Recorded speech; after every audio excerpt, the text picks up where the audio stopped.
Hello, everyone. I'm Katie McManus, your practical business coach. I'm just adjusting. I'm over here on TikTok on my phone, and I'm with you guys on my computer.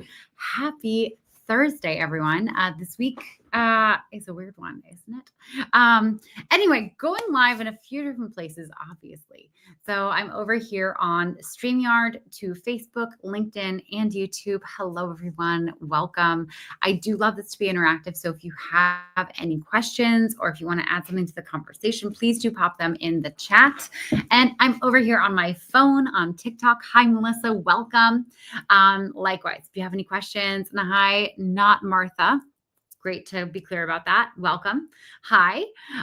Tonight, we're going to talk about overwhelm.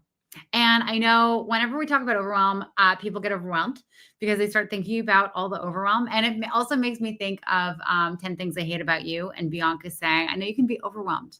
I know you can be underwhelmed, but can you ever just be whelmed?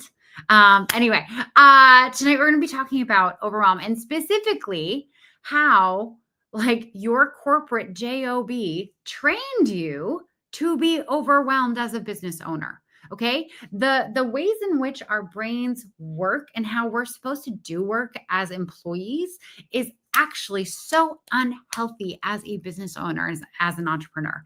So we have to deconstruct it. We have to get rid of it. So I'm going to keep this one fairly short because I want you to be able to get this information and be on your way, right? Because if you're overwhelmed, you don't need to hear me yapping at you for a real long time till you can get to the point, right? Okay. So first and foremost, let's talk about overwhelm and how it shows up in your business. So when you're overwhelmed, and I'm saying you, but I mean me and my clients, everyone has pretty much the same experience here. And for some reason, this thing is falling. So I just anyway, everyone has the same experience. So overwhelm shows up you have all these tasks to do.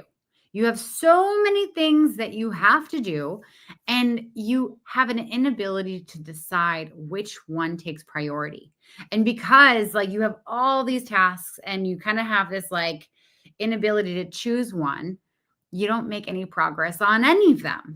So it just stays, but it doesn't just stay and stay static in that way. What happens is they become more and more pressing. They become more and more urgent because you're now behind on them. And it's never going to get better. And then you start making up all these stories in your head, especially if you owe people stuff, that they hate you or that they're not going to want to be your friend, or, they might fire you. And that's not helpful, right? Because honestly, it's not going to change your to-do list. It's not going to change the fact that you are responsible for your own income right now. Hi, TX Mira, welcome. And hi, True. And hello, everyone. Welcome. So we have to figure out how we get out of that operation system failure, right? And I always talking about the Mars rover. Okay, so they put a little a robot on Mars, and it had a lot of jobs to do. It had a lot of tasks in its little database. And what literally happened to this poor little robot on Mars is that it had so many tasks, and it would start one and then it'd be like, oh no, this is not the important task. And then it would start another one and be like, oh no, this is not the important task. And then it would start another one. It literally just got overwhelmed by all the things. Okay. And so that should make us feel better, right? Because we all seem to have this belief that we should be able to operate like a robot, that we should be able to just work it out and go from there. And that's not the case. Okay. If robots can actually get overwhelmed, we can't have that expectation of ourselves that we should be able to just power through and figure it out. All right. So I want you to take a big deep breath with me. Okay. We're just going to do this together. Okay. Okay. Your brain cannot brain, doesn't have enough oxygen. Your brain also can't brain if it doesn't have enough lubrication, also known as water. So deep breath. Okay. Overwhelm is normal. You're not fucking up. You're not a failure. The fact that you're overwhelmed and feeling like there's so many things that you need to get done and you're not able to do it doesn't mean you're going to fail. It means you're human. Okay. We all get that way sometimes. One of the reasons it's really great to have a mentor, or coach, or at least business besties, is you have people you can turn to and be like, I'm overwhelmed. What should I focus on first? Oftentimes when my clients hit this point, and they all do, every single one of them, they call me. They say, hey, I'm overwhelmed. What should I work on first? And we go through their to-do list and we get it sorted and we set priorities. And we also come up with like 2 different lists of like really intense work and lazy work, right? Because the intense work is intense and it takes a certain amount of brain power that we don't always have access to. Right. And so we have to have lazy work as like our procrastination work that we can do while we don't have the brain power. So we don't feel like we didn't do anything in a day. Now, so you're going to have a lot of grace for yourself when you get into overwhelm. There's also different kinds of overwhelm. I had a mentor at one point who was great at differentiating this. Like we have the overwhelm of the tasks that we need to do, like all the things that are on our plate, for work, for our lives, for our relationships, what have you. And then we also have this overwhelm that comes from like all the ideas we have. Right? Because like, here's the thing about the people that typically end up in my world is you're super creative. You have so many incredible ideas and they all seem amazing and you want to like dance and play with them all. And you're so worried all the time that if you don't grab onto them and start working on them, that they're going to just flit away and evaporate into thin air. It's this weird like hoarding activity that we tend to do as creatives who are entrepreneurially driven. And let me just tell you, you're never going to run out of ideas. Okay, that's not a thing. Okay, you've had ideas your whole life, right? You continue to generate ideas, right? And like the right idea will hit you and you'll want to do it. Right? If you have this fear of like, I have all these great ideas, I need to capture them right now, then what I highly recommend is get a little journal. And I like to label that journal like the back burner book, right? Because when you're cooking and you have too many things and like you can't like cook them all actively all at the same time, like Thanksgiving, you kind of have to keep some things on the back burner. You have to keep them a little bit warm. You have to remember that they're there, but you're not actively working on them. All right. And then at any point you can go back into your back burner book and you can look for the idea that you want to work on. All right. That is absolutely an option, but you can't do them all. It just doesn't work. If you want to read more about this, about how to like make a contract with an idea and actually see it through, read Big Magic by Elizabeth Gilbert. Listen to it on Audible also. It's very engaging. Not to give you another thing to do, but it'll really help you understand like the energetic nature of ideas and what we have to do with them. Okay. All right. Now, okay. So overwhelm. Let's talk about how specifically overwhelm that we were trained to create for ourselves, comes from our corporate lives. Okay. So there are three very, very common types of corporate like leak over overwhelm for entrepreneurs. Okay. Oh my gosh. And who is here? Debbie Mitten. Oh my gosh. Hi. Big Magic. It's such a great book, right? I know. I honestly, I feel like I'm due to listen to it again. All right. So number one, I mentioned this in my post over on LinkedIn. If you're on TikTok, you didn't get to see it, but the number one thing that I hear is this belief that we have to earn our rest, right? So we have this belief and it's instilled in us like from school, from college. If you had family that like, it's very common in immigrant families, very common in families that come from like a Puritan background, which my family did. It's also very common in Catholic. I mean, it's pretty much just common in the Western world across the board. But there's this belief that you do not get to have any rest until you work hard enough for it. You better be exhausted by the time you get to bed at night. You better not sit down and relax because you haven't worked hard enough. This doesn't do us any favors, okay?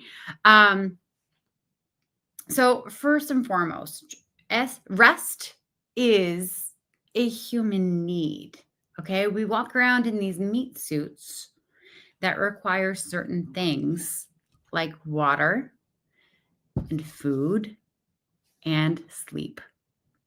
We need rest to be able to survive. It is not something that you have to earn at any point in your life. And anyone who makes you feel that way, they also have an unhealthy relationship with rest and with their work, with this belief around what a work ethic should be. Okay. They are not a trusted source for this. You do not ever have to earn rest. If you are tired, that means your body needs rest. It means your brain needs rest. I can tell you, I used to be one of those people who would be like, I'll sleep when I'm dead. It's fine. I got it. Like, no big deal. And guess what? I burned myself out all the time. I was always sick. And it didn't work. Like, I would find myself like sleeping through alarms on my day off and sleeping till noon and screwing up my whole sleep cycle. Okay. We need rest. We can't cheat ourselves of rest. I think it was Ariana Huffington who literally passed out, hit her head, and had a brain injury because she wasn't sleeping enough. And it caused her massive damage in her life. So we have to give ourselves rest. Not to mention the fact that, like, if you're tired and your brain isn't working, like, whatever work you need to do for your business, you're not going to get it done well, right? If you even get it done. I know, like, when I'm burnt out and tired, I'll sit at my computer and just be like, ugh, I know I have to do this. And I'll just like spin in my head constantly about it. But like, I know I have to do this, but I just can't do it. Right. And then I start feeling guilty. And then I start like making myself feel bad about it. And then I start making up this whole story that I'm going to like crash and burn my business. All that time, I could just go and take a nap and then come back refreshed. Right. Rest is the magic thing that makes us more productive. But like, we have to rest for the sake of resting, not to be more productive. All right. And we get this from our work because, like, have you ever tried to ask, your boss for time off? Right? You have to justify, I've just finished this thing, blah, blah, blah, blah, blah. Well, I know the Gen Zers don't. The Gen Zers have way more cojones than us millennials ever did. I really admire them for it. But we have to justify it. Like, also, like, if we're not feeling well, like, we have to justify going home, right? If we're like taking a breather and going to the I don't know, what do you call it? The water fountain or the kitchen to grab a cup of coffee to like take a breather. Like, if you run into your boss or your manager and they're like, what are you doing? You have to say like, oh, well, I just needed a break. I needed a break. Like, we're constantly having to justify it in a corporate setting. That doesn't help when you go into working for yourself, because guess what? There's no one to give you permission. There's no one to say, yeah, you have been working a lot. Yeah, you do deserve a break right now. Okay, like, let's go. So stop holding yourself to the standard thinking that you have to earn rest. It's not a thing. Okay, if you need rest, you just need rest. Go and rest, and then you can get back to work later. You'll be better at it later. All right. So that's number one. The number one way that I see my clients being like traumatized from their corporate 9 to 5, that screws them up when they become an entrepreneur. Number two, this is very, very closely related. Being busy at all costs, because you have to fill up that 8-hour day. Let me tell you, if you're offering an intellectual service in your business, if you're a coach, if you're a consultant, if you're a lawyer, if you're a copywriter, if you're a designer, if you're in marketing, if you're doing anything that requires you to have actual brain power, babes, you're not doing 8 hours of work. No. We don't even do 8 hours of actual work when we work a 9 to 5. Okay. It just doesn't happen. You spend time talking to your colleagues. You spend time going to the bathroom that's across the building. You go spend time grabbing lunch and coffee, like going to meetings that you shouldn't even really be in because they're irrelevant. And I hate that about corporate life. Thank God I work for myself. Like, you don't spend 8 hours working. You probably spend closer to like 4.3 hours actually doing your job, doing the work of your job when you're working a 9 to 5. Okay. But when we start working for ourselves, we don't have a lot of those like other distractions because oftentimes we're working from home. Right. So like we think, okay, well, I have to do 8 hours of work. And of course, like we are our bosses, right? So we'll know if we did 8 hours of real work. So it's so easy when you start working for yourself to be like, okay, great. I'm going to start at 8 a.m. and then I'm going to work. And then like you take 2 hours to go deal with your dog with something. And then you come back and you're like, oh God, like I've only worked 2 hours. So now I have to do 6 more hours. And it's like noon now. So that means you're working till 6, but then you have to eat lunch. And then that takes another hour away. Okay. So now you're working till 7 and da, da, da. And by the end of the day, you're absolutely fried. Okay. Because like you're holding yourself to the standard of doing 8 hours of actual work. Okay. So that's one part of it.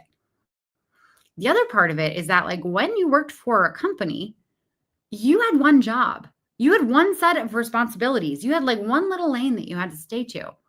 You didn't have to do any of the strategic thinking to figure out what that job even entailed. You didn't have to do the job of the people in marketing. You didn't have to do the job of the people in sales. You didn't have to do the job of the CEO, of the janitor, of any of those people. You just had to do your one job. When you're a business owner, you have to do all the jobs, okay? Especially when you're first starting. You're doing everything.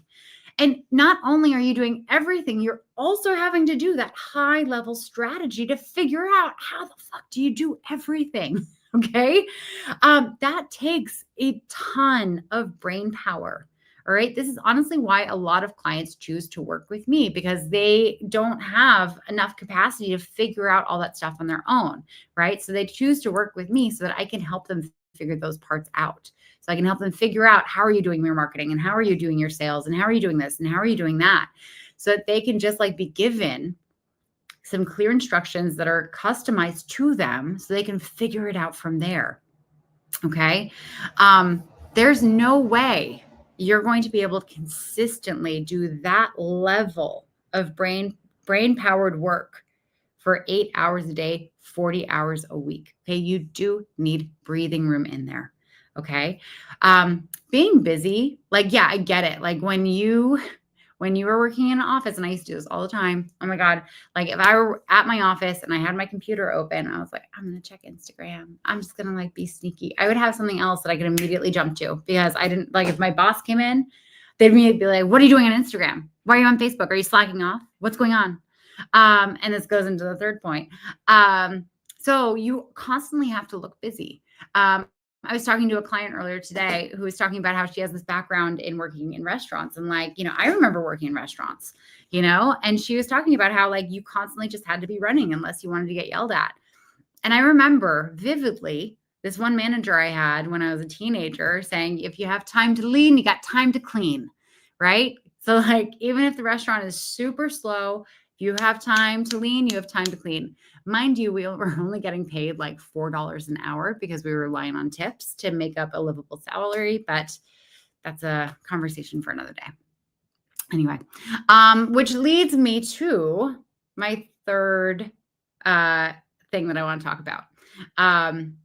So there is this belief that gets instilled in us when we work for corporate overlords that there is slacker behavior. Okay. Slacker behavior is basically like any of the activities that you would do if you were a slacker. And it assumes that people are inherently lazy, which I do not believe people are. People will fill their time with so many activities, with so many passions. We're not lazy. We're just not interested. There's a difference, right? So for instance, like I said, like if you were working a job and you just needed a break from your email, you needed a break from Slack, you just got off a meeting, you needed to decompress, like what is wrong with you going and checking in on Instagram or Facebook? Like your brain is actually telling you to do that because that gives you a dopamine hit. And you need a dopamine hit in that moment because you've used up all your dopamine stores, which dopamine, by the way, like helps your brain actually like get up and do things, right? Like watching a video of kittens playing can literally help you be more productive after you watch that. When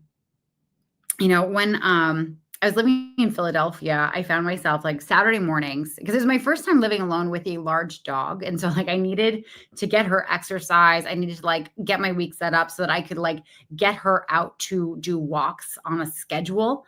And I didn't have a lot of the flexibility that I had previously when I lived in a city without a big dog. right? So Saturday mornings, I always went into it thinking like, oh, I have to get all this stuff done. And I'd have a list. I have to go grocery shopping and I have to walk Luna. I'd have to do all these things. And then I'd be able to relax.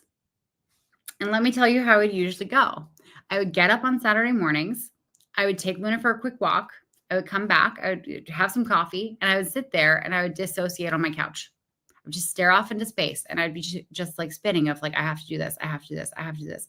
But I couldn't get myself off of the couch. I couldn't get myself to get up and go because I was tired because I needed the rest, right? But I had this belief that if I didn't do it right then and there, I was slacking. I was lazy. I wasn't adulting properly, right?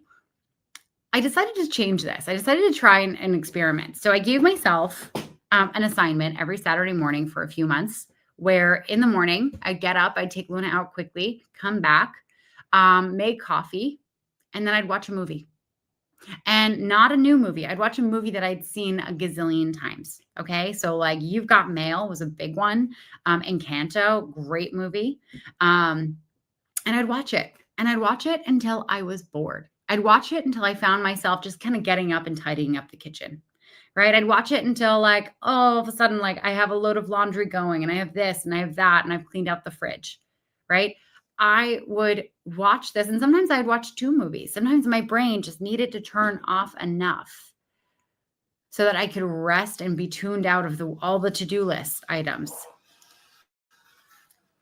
But the magical thing was as soon as I got bored, as soon as I like had given my brain enough time to actually rest, I would get up and do everything I need to do. Right. And I'd get it done sooner than on the days that I actually was able to make myself do it. Slacker behavior, like what gets labeled slacker behavior is actually self-care behavior in a lot of instances. All right. So like if you find yourself like needing to look at your phone, like you might have an addiction, but like also you might just like need a break. There's this amazing book and I misplaced it somewhere in my chaotic home. But there's this amazing book called Building a Story Brand by Donald Miller. And he talks about how like human beings, we daydream. We just have our brains are constantly going. The only time that our ability to daydream is completely turned off is when we're immersed in story.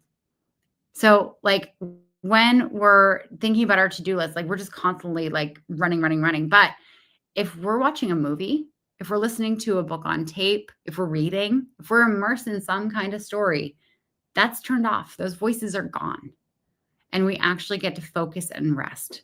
So, sometimes you do need to watch a movie in the middle of your day. Sometimes you do need to go and just turn on an episode of an old Grey's Anatomy, series and just zone out for a little bit before you can get back to work, right? In corporate America, that would be a big no-no. You would get written up, you'd be put on a performance improvement plan, and you would be out the door fired as soon as they could work you out. But as a business owner, like your job, your number one job is to maintain your energy, right? Because you can't do your job if your energy is not good enough, right? If you're not refreshed, all right? So these are the 3 things that I want you to really think about when you're thinking about how you're going to design how you do your work as a business owner, right? Especially if you're coming from a corporate setting, okay, and working for other people. Some things to look out for if you're leaving a corporate 9-to-5 to work in your business, guaranteed you're going to no-show calls, right? That jump from complete structure, other people managing your time and telling you what to do to, oh my God, I own my whole schedule and like what? And I have all this free time now, guaranteed. Don't even like, just know it's going to happen. You're going to no-show some client calls. You're going to no-show some sales calls. You're going to just be sitting there and be like, oh my God, like I have all this free time, what should I do? And then you're going to look at your calendar and you're going to think, fuck, I just missed this. Damn it. Like it happens. It happens. And it's going to happen to you. I guarantee it. You're going to get overwhelmed by all the activities that you think you need to do. I guarantee you need to do about 5% of the things you need to do. Okay.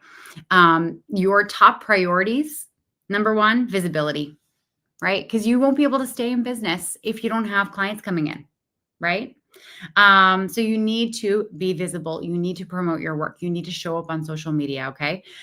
Number two, money in. Right. So if you have anyone who is waiting on a proposal from you, if you have a client who like said yes to working with you, you have to send them the contract and you have to send them the link to pay. If you have DMs waiting in your Instagram inbox from people who like want information about your program, go get it, go do it. Right. That is number two. And number three is client work. And I know it seems weird that it's third, but like you have to take care of the sustainability and longevity of your business above everything. Okay. You will get the client work done, I promise you, but you have to prioritize that stuff first. Okay. And then everything else just comes after that. So anyway, I hope this has been super helpful. Thank you guys so much for being here. Bill, Subhani, no girl, hello, hi. Vanilla Bean, Dylan B, welcome.